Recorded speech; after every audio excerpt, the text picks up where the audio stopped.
Hello বাচ্চারা, আজকে আমরা আর.ডি. শর্মার বেসিকের এক্সারসাইজ 1.1 প্রথম কোয়েশ্চেনটা সলভ করব, যেখানে বলা আছে prove that the product of two consecutive positive integers is divisible by two. তার মানে আমাদেরকে প্রুভ করতে হবে যে দুটো কনজিকিউটিভ পজিটিভ ইন্টিগার্স, কনজিকিউটিভ মানে পরপর, আমরা যদি পরপর দুটো নাম্বার নিই তাদের যদি আমরা গুণ করি, আমরা যে গুণফলটা পাবো সেটার ডিভাইড হবে 2 দিয়ে। তো আমরা অঙ্কটা কিভাবে সলভ করব, প্রথমেই লিখে নেব লেট two consecutive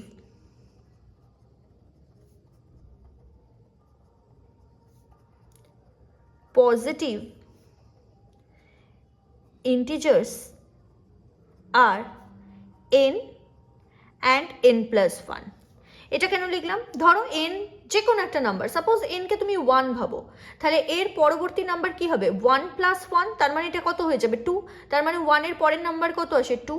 তাহলে যে কোনো আমরা ইন্টিজার্স আমরা যদি n ধরি, তাহলে পরের কনজিকিউটিভটা কি হবে? n plus 1। যেহেতু এখানে ইভেন বা অড কিছু বলে দেয়নি, সেই জন্য আমরা এরকমভাবে লিখলাম দুটো নাম্বার। তো এবার বলেছে product of two consecutive positive integers, তাহলে আমরা এখানে লিখবো product of them equals to কি হবে? n multiply n plus 1। তাহলে এটাকে যদি আমরা মাল্টিপ্লাই করে কি হবে? n ইন্টু n কি হবে? n square plus n plus 1, sorry n one যা n। তাহলে আমাদের এদের প্রোডাক্ট কি হবে? n square plus n। তাহলে এরপরে আমাদের বলেছে কি যে ডিভিজিবল ইন্টিগার ইজ ডিভিজিবল বাই 2। তাহলে আমরা যদি ইউক্লিডস থিওরেম ভাবি, তাহলে ডিভিজিবল বাই 2 মানে কি? আমাদের ইউক্লিডস থিওরেমে কি বলা আছে? আমি সাইডে লিখলাম এখানে।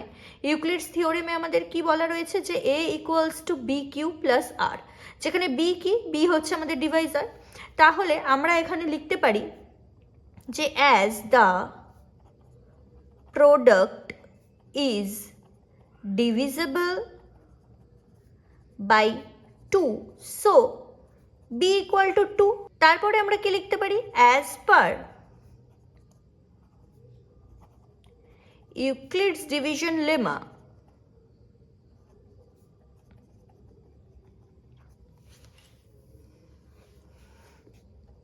we get two conditions। তাহলে আমরা বি এর জন্য, যেহেতু এখানে বি 2 আছে, সেজন্য আমরা দুটো কন্ডিশন পাবো। বি যদি 3 থাকতো 3টে কন্ডিশন পেতাম, বি 4 থাকলে 4টে কন্ডিশন পেতাম। তো কন্ডিশনগুলো কি কি? ফার্স্ট কন্ডিশন হচ্ছে আমার এ ইকুয়ালস টু 2, বি এর জায়গায় এই যে বি কিউ বলা আছে না, ওর জন্য বি এর জায়গায় 2 বসাচ্ছি। বি 3 থাকলে 3 বসাতাম, 4 থাকলে 4 বসাতাম। তো এখানে যেহেতু বি 2 আছে ওর জন্য 2 বসাচ্ছি। 2q প্লাস রিমাইন্ডার প্রথমে 0, আর মিনস এখানে রিমাইন্ডার 0। এই একটা কন্ডিশন, যেটাকে আমি লিখতে পারি 2q। আর একটা কন্ডিশন কি হবে? Equals to 2q plus 1। তাহলে এটা 2q প্লাস 1 হবে আরেকটা কন্ডিশন। কেন না, যেখানে আমরা জানি যে ইউক্লিডস থিওরেমের ক্ষেত্রে, এক্ষেত্রে যেহেতু ডিভিশনে b যদি ইকুয়াল টু 2 আছে, তাহলে আমরা বলতে পারি যে আরটা কি হবে? গ্রেটার দ্যান ইকুয়ালস টু 0 আর লেস দ্যান ইকুয়ালস টু 2। সেজন্য আমরা 2 অবধি গেলাম না, আমরা 1এই স্টপ করে দিলাম। তাহলে দুটো কন্ডিশন পেলাম, 2q প্লাস 1। এবার আমার এই দুটো কন্ডিশনের জন্য আমাকে প্রুফ করতে হবে যে এই n স্কোয়ার প্লাস nটা 2 দিয়ে ডিভাইড যাচ্ছে। যেহেতু দুটো কন্ডিশন পেয়েছি, সেজন্য দুটো কন্ডিশনের জন্যই আমাকে প্রুফ করতে হবে। তাহলে আমি এবার ফার্স্ট কন্ডিশন নেব, যেখানে আমি লিখে দেবো কেস 1। কেস 1-এ আমি n-কে কি ধরবো? কেস 1-এ আমি n-কে ধরবো 2q। এই যে ফার্স্ট কন্ডিশন 2q পেয়েছি, সেজন্য 2q ধরবো। তো সেই জন্য এবার আমি প্রোডাক্ট কি পেয়েছি? এখানে n স্কোয়ার প্লাস n। তাহলে n square plus n equals two, আমি লিখতে পারি, এবার জাস্ট ভ্যালু পুট করব। n কত পেয়েছি? এখানে n কত ধরেছি? 2q। তাহলে 2q এর হোল স্কোয়ার প্লাস n কত? 2q। তাহলে এটাকে যদি আমি সলভ করি কি হবে? 4q square plus 2q। তাহলে এখান থেকে আমি দেখো অনলি 2কে কমন নেব। তোমরা বলতে পারো কিউকে কেন কমন নেব না? কেন কমন নেব না? কেন? আমাকে জাস্ট প্রুফ করতে হবে যে 2 দিয়ে ডিভাইড যাবে। তো আমি এর পরের স্টেপটা যখন করব তখনই বুঝে যাবে যে কেন আমি শুধু 2টা কমন নিয়েছি। তো এখানে কমন নিলে 2 কমন নিয়ে নিলে কি হবে? 2q square plus q। ঠিক আছে, তাহলে আমি এখানে ইকুয়ালস টু দিয়ে এই যে পুরো এই যে 2q স্কোয়ার প্লাস কিউ, এটাকে আমি পুরো আর ধরে নিলাম, তাহলে আমি এখানে জাস্ট 2r লিখে দিলাম। তাহলে আমি এইখান থেকে যেহেতু শুরু করেছিলাম, আমি এইখানে স্টেপটা আরেকবার লিখছি, n square plus n equals to 2r। তাহলে দেখো এখানে কিন্তু ব্র্যাকেটে লিখে দেবে let 2q square plus Q equals to r।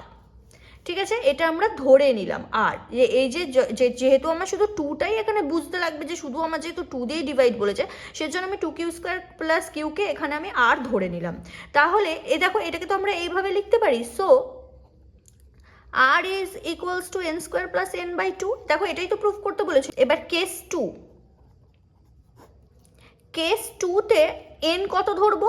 Case 2তে n আমাদের এই যে সেকেন্ড কন্ডিশন 2q প্লাস 1, তাহলে n square plus n equals to n এখানে কত 2q প্লাস 1 এর whole square plus 2q plus 1। তাহলে এটাকে যদি আমি সলভ করি তাহলে এটা কি হবে, a প্লাস b এর হোল স্কোয়ারের ফর্মুলায় চলে যাবে, 2q এর whole square plus 2ab plus b square plus এটা 2q প্লাস 1। তাহলে এটা কত হবে 4q square plus 4q plus 1 plus 2q plus 1। তাহলে এটাকে যদি আমি ফার্দার সলভ করি 4q square plus 6q plus 2। দেখো আমি প্রত্যেকটা থেকে 2 কমন নেব, তাহলে 2 কমন নিলে আমার কি হয় 2q square plus 3q plus 1। দেখো আমি আবার অলরেডি 2 পেয়ে গেছি। তো এক্ষেত্রে এবার আমি এখানে লিখে দেবো n square plus n equals to 2r। তাহলে এখানে জাস্ট লিখে দেবো let 2q square plus 3q plus 1 equals to r. সেই জন্যই আমরা এটার জায়গায় জাস্ট 2r লিখে দিলাম। তো এবারে আমরা তাহলে এখানে লিখতে পারি r equals to n square plus n by 2। তাহলে এই আমাদের সেকেন্ড কেসেও কিন্তু প্রুফ হয়ে গেল, তাহলে এটাও লিখে দেবো প্রুফড। তাহলে এটাই ছিল আজকের ম্যাথ, ফার্স্ট ম্যাথ এটাই ছিল। যাই হোক, আজকে টাটা, বাই বাই।